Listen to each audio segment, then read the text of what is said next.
নবী এলো মায়া মিনার ঘরে, হাসিলে হাজার মানিক, কাঁদিলে মুক্তা ঝরে।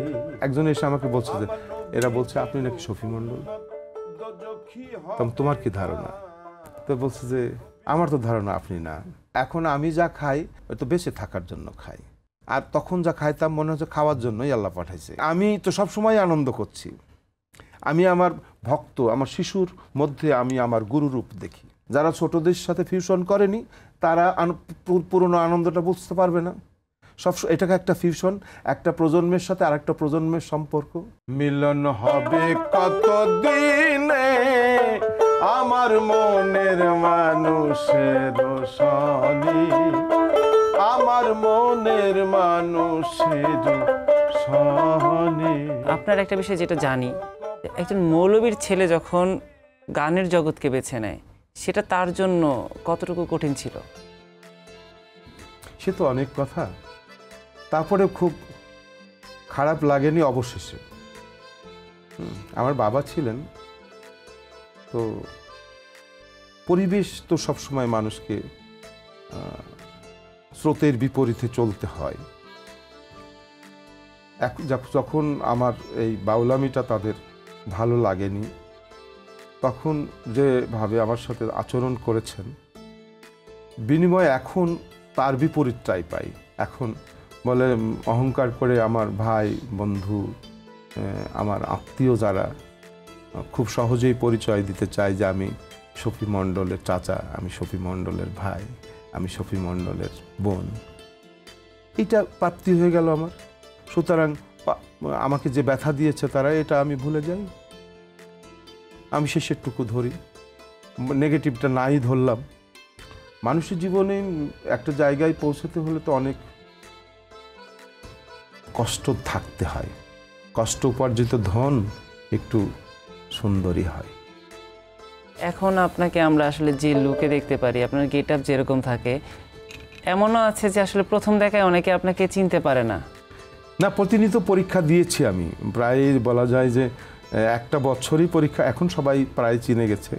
একটা বছরই পরীক্ষা দিয়েছি, বিভিন্ন মঞ্চে দাঁড়িয়ে বাচ্চারা করতো, প্রতিযোগিতা করতো যে না এটা শফি মণ্ডল, না এটা শফি মণ্ডল। আমি তখন তাদেরকে ডেকে বলেছি যে, বলছে একজন এসে আমাকে বলছে যে এরা বলছে আপনি নাকি শফি মণ্ডল, তোমার কি ধারণা? তো বলছে যে আমার তো ধারণা আপনি না। কি করলে তুমি বিশ্বাস করবে যে আমি শফি মণ্ডল? তখন আমার একটা হয়তো ভাইরাল গানের কথা বলল যে এই গানটা আপনি গাইলে বুঝবো যে আপনি শফি মণ্ডল। তখন কিভাবে গিয়েছিলেন? তখন কিভাবে ওইটার সাথে ওরা তাহলে প্রতিনিয়ত একটা শিশুর কাছেও আমি পরীক্ষা দিচ্ছি এই বয়সে এসে। দুনিয়ায় নবী এলো মায়া মিনার ঘরে, হাসিলে হাজার মানিক, কাঁদিলে মুক্তা ঝরে। আমার নবীজির উম্মত দোজখী হবে না, নবীজির উম্মত দোজখী হবে না। ছেড়ে দে নৌকা মাঝে যাব মদিনা, ছেড়ে দে নৌকা মাঝে যাব মদিনা। এটা আইডেন্টিটি। তখন বলে যে হ্যাঁ এইরকম। এখন আর এগুলো লাগে না। এখন তাই আমি তো সবই ঠিক আছে, আমার আগের চেহারাটা তো নষ্ট করিনি, আমি জাস্ট ঢেকে ফেলেছি। এই যে গুরুর হুকুমে আসলে আপনি নিজেকে যে পরিবর্তনে এনেছেন, আসলে আপনার জীবনেও তো বিভিন্ন স্তরে বিভিন্ন পরিবর্তন এসেছে। কখনো কি মনে হয়েছে যে কোনো অপ্রাপ্তি শফি মণ্ডলের জীবনে রয়ে গেছে, যেটা মৃত্যু পর্যন্ত তাকে বইতে হবে? এটা কিছুটা অকৈতব কথা, অব্যক্ত কথা, আর এটা কখনো কাউকে বলা যাবে না। আর আমার বাউলের ধারাই থাকবে না, তার কারণ বাউল যখন যা পায় তখন তাতেই সে খুশি। তারপরেও প্রত্যেকটা মানুষের ভিতরে একটা অপ্রাপ্তি থাকে, তো সেটা এক একজনের এক এক রকম। যেমন লালন ফকির বলছে যে নামাজে মারিফাত গোপন, মানে আমরা যখন নামাজ পড়ি আল্লাহু আকবার বলে সিজদায় যাই, ওই সিজদায় যাওয়ার পরে কার কি আকুতি, কার কি নিবেদন, কার কি আহ্বান, কার কি চাওয়া, সব সেখানে যায় মোনাজাতের মধ্যে, চুপচাপ ধ্যানের মধ্যে। ওইটা তোর কাকু বলে না, ওইটা কিন্তু নামাজের কোনো ইয়েতে লেখাও নাই। যতই লেখা যা আছে জোরে জোরে পড়ি সেটা ঠিক আছে, কিন্তু নামাজে কিছুটা মারিফত গোপন থাকে, সেটা কিন্তু কাকু বলে না। সে অব্যক্ত অকৈতব কথা। শফি মণ্ডল আল্লাহু আকবার বলে যে একটা টান দিতে পারে, সেটা আমি এখন পর্যন্ত অন্য কোনো শিল্পীর মধ্যে পাইনি। এটা এটা আমি আমার মতো পারি, শিল্পীরা তার মতো পারে। শিল্পী আমারটা হয়তো ভালো পারে কেউ, আমি বলবো না যে এখন পর্যন্ত কেউ পারেনি আমি পারি, এটা ঠিক না। আপনারটা একটু শুনিয়ে দেন। আমি আমার মতো পারি।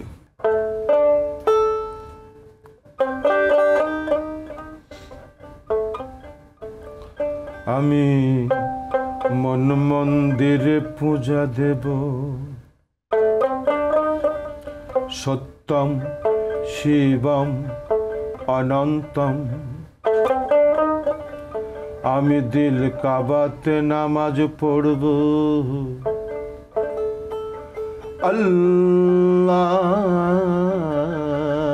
আল্লাহু আকবার। আমি মন মন্দিরে পূজা দেব, শিব সুন্দর অনন্ত। আমি গির্জায় গিয়ে যিশু খুঁজি গো, কৃষ্ণ খুঁজি মন্দিরে। আমি মসজিদে গিয়ে আল্লাহ খুঁজি, খুঁজি না তো অন্তরে। কুলবিন মুমিনিন আর সে আল্লাহ। আমি দিল কাবাতে নামাজ পড়ব, আল্লাহু আকবার। আমি মন মন্দিরে পূজা দেব, পড়ব নামাজ দিল কাবায়। মসজিদ মন্দিরে যেতে বলো না আমায়, গির্জা প্যাগোডায় যেতে বলো না আমায়। এটা আমি আমার মতো করে পারি, আমি ওর মধ্যে ভেসে বেড়াই। যেমন বললাম না যে নামাজে মারিফত থাকে, আজানের মধ্যে মারিফত থাকে। এটি হলো আমি কোথায় ভেসে বেড়াই, সেটাই আমার মারিফত। আমি কোথায় যাচ্ছি বলছে, আজান যখন দেয় একটা ইয়েতে দেখেছিলাম আমি যে হাফসি যুবক একটা পাহাড়ে আজান দিচ্ছে, চতুর্দিকে 2-3 মাইলের মধ্যে সকল ধর্মপ্রাণ মুসলমানগুলো উঠে দাঁড়িয়ে তাকে স্যালুট করছে, আমির ফকির সবাই মিলে। হঠাৎ করে সে যুবক আশহাদু আল্লা ইলাহা ইল্লাল্লাহ আশহাদু আন্না মুহাম্মাদুর রাসূলুল্লাহ বলতে বলতে সে পড়ে গেছে। তখন সবাই ছুটছে তার দিকে, কি হলো সে যুবকের, সে আজ আজান শেষ করতে পারলো না কেন। তারপরে একটা ছেলে খুব দ্রুত তার কাছে যেয়ে দেখছে সে কাঁপছে আর বলছে, শুধু বলছে ইয়া রাসূলুল্লাহ। তখন সে বাকি আজানটা ওই ছেলেটা দেয়। তখন ওকে সেবা শুশ্রূষা করার পরে সবাই জিজ্ঞাসা করলো যে তোমার এমন হলো কেন আজকে।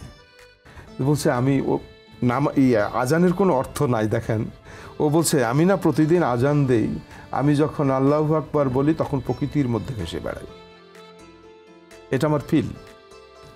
আমি যখন আশহাদু আন্না মুহাম্মাদুর রাসূলুল্লাহ বলছিলাম তখন আমি আমার রাসূলের করিমের চেহারা মুবারক আমার সামনে এনে আমি তার কাছে চলে যাই। আমি সেদিন আমি দেখছি যে আমার রাসূল করিম অসুস্থ, আমি আর বাকি আজান আমার খেয়াল ছিল না, পড়ে গেছি। তাহলে তার ফিলটা কেমন ছিল? এটা সব কিছুর মধ্যে একটা মারিফত থাকে, সেটা হলো নিজের জন্য। আসলে আমাদের বর্তমান যে পৃথিবী, আমাদের তো আসলে প্রত্যেকের চাহিদা অনেক বেশি, মারামারি হানাহানিও বেশি। আসলে এই পৃথিবীটাকে যদি আসলে আনন্দধাম হিসেবে আমি দেখতে চাই বা তৈরি করতে চাই, তাহলে আমাদের কোন পথে হাঁটতে হবে? এটা অসাম্প্রদায়িক চেতনায় উদ্বুদ্ধ হতে হবে সবাই। আমি বলছি না, এটা মহাজনরাই বলেছেন যে আজ থেকে 200 বছর আগে লালন ফকির বলেছেন, যেদিন হিন্দু মুসলমান বৌদ্ধ খ্রিস্টান জাতি গোত্র ভেদ নাহি রবে, এমন সমাজ কবে গো সৃজন হবে। তার কারণ আগে দেশ, হ্যাঁ, দেশ সমস্যা অনুসারে বিধান চেঞ্জ হয়ে যাবে, সব কিছুর বিধান।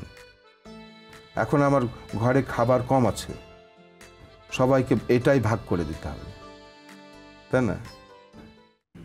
দেন এদেশে যা পাপ গণ্য,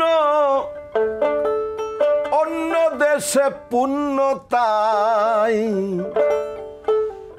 পাপ পুণ্যের কথায় আমি কারে বা শুধাই। আমাদের দেশে যেটা পুণ্য, আরেক দেশে পাপ, আরেক দেশে যেটা পাপ, এটা দেশ সমস্যা। ধর্ম চলবে দেশের নেতৃত্বে, ধর্মের নেতৃত্বে কখনো দেশ চলে না, তাই না?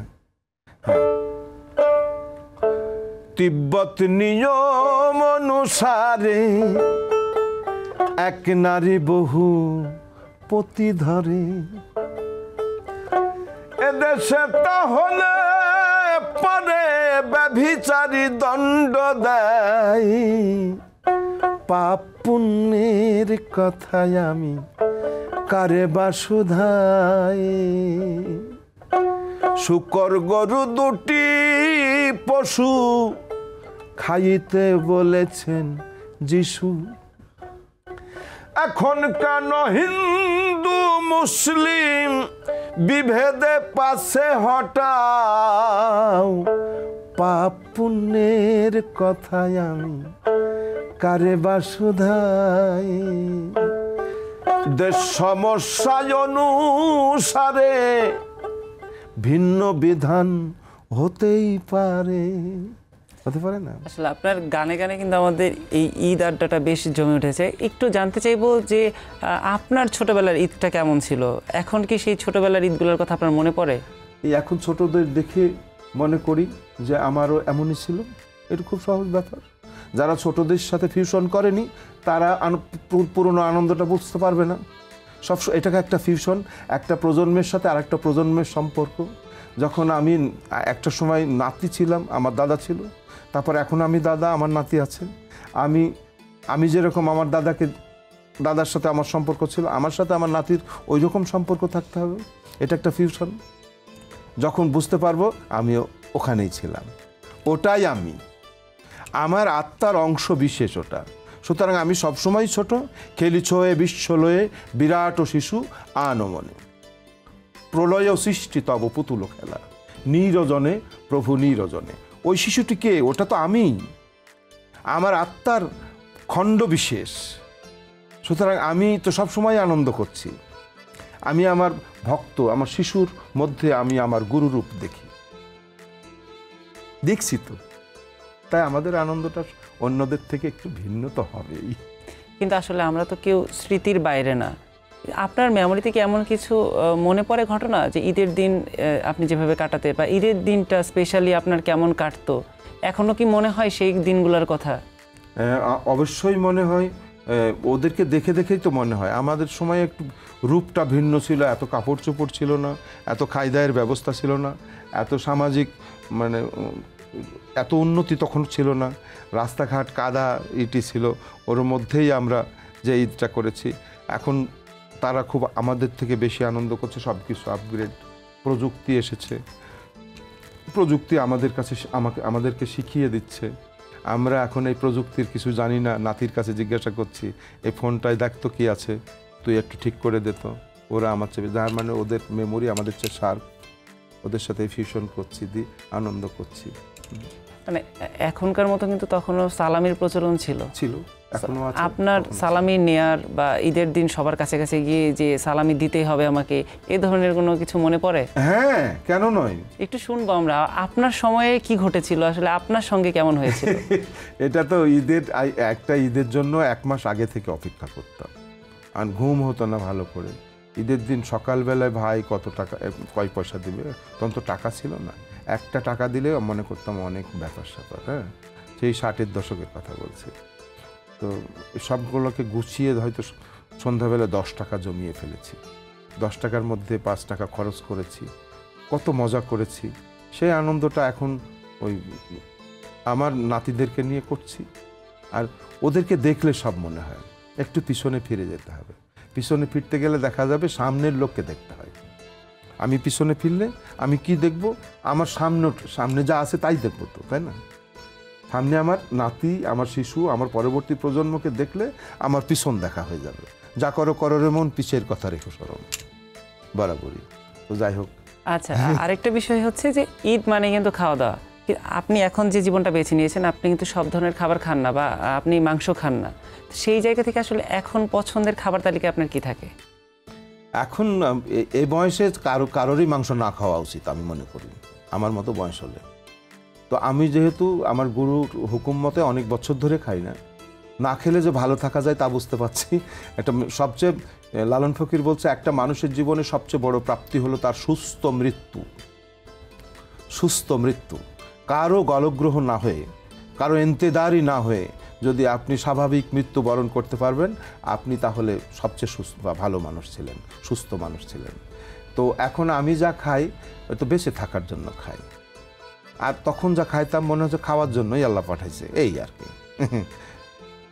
আচ্ছা, এই যে আমাদের ঈদ আড্ডাটাকে আপনি এইভাবে জমিয়ে দিয়েছেন, আপনি কি আপনার দর্শকের উদ্দেশ্যে যদি কিছু বলতে চান? দর্শকের উদ্দেশ্যে আসলে দর্শকের অনুপ্রেরণা, ভালোবাসা, প্রেম নিয়েই আমি বেঁচে থাকি। যে যেখানে আছেন সবাই সুস্থ থাকুন, সবাইকে ঈদ মোবারক জানাচ্ছি। সবাই ভালো থাকবেন, আমার জন্য দোয়া করবেন। আমি অবশ্যই আপনাদের কাছে দীর্ঘায়ু আর কামনা করব না, তার কারণ আমি মরণের আগে মরেছি। আর যে কদিন বেঁচে থাকি যেন আমার মৃত্যুটা সুস্থ মৃত্যু হয়, এইটাই আপনাদের কাছে দোয়া প্রার্থী, আশীর্বাদ প্রার্থী। সবাই ভালো থাকবেন, সুস্থ থাকবেন। ঈদ মোবারক। এই যে ঈদ মোবারক, ঈদের আমেজ, ঈদের আড্ডা, ঈদের হই হুল্লোড়, তো একটা আনন্দময় কোনো গান দিয়েই তো শেষ করবো আমরা। মিলন হবে কত দিনে আমার মনের মানুষের সনে, আমার মনের মানুষের সনে, চাতক প্রায় হরিণী